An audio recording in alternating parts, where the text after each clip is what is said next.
Welcome back to another riveting episode of Mo's Minute. We are still on our Highway 49 road trip, and we're here in Ione, California, at the Ione Public Cemetery.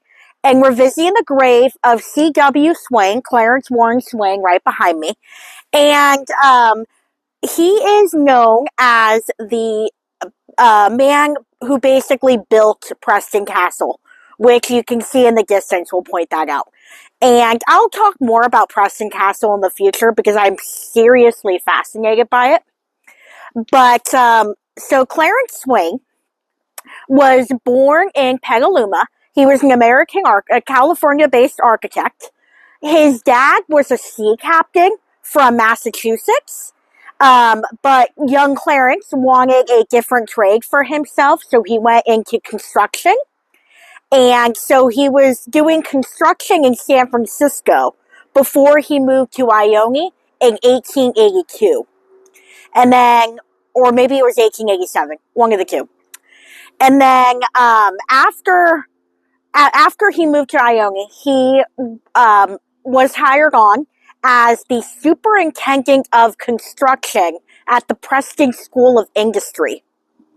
So I'm going to walk over here a bit.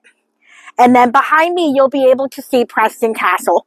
And you might be able to see the amazing architecture and the sandstone that it was built with.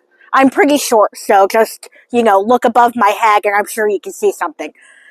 So he used the same sandstone to build Preston Castle that he actually used to build his house in Petaluma, which I believe is also still stands. And he was a good guy. A lot of the people who worked at Preston Castle were good guys. A lot of the people that were interred at Preston Castle were not so good guys, but he was a good guy. And he was really involved in the community.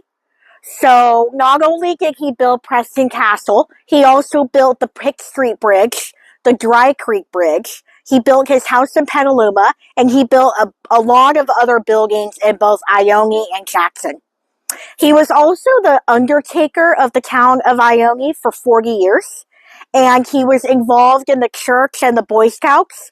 Everything he did, he just threw everything, all of himself into different activities for young boys and the community members, and he worked with Native Americans, the whole 9 yards. So he lived here in Ione until his death in 1941, April 1941. He was born in 1857, so he lived a pretty long life. He was 85. And he was 85.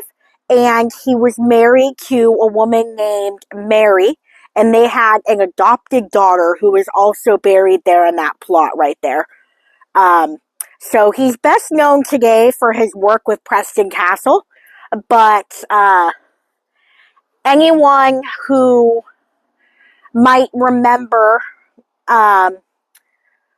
who might have been a youth under him, I'm sure was touched by his actions and community involvement and all that. So, yeah, rest in peace to Clarence Swain.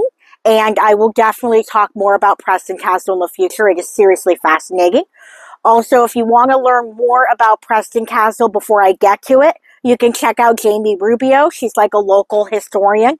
And she has a blog online, and she's written a lot of books about Preston Castle and other people and historical places in the area. So yeah, definitely check her out.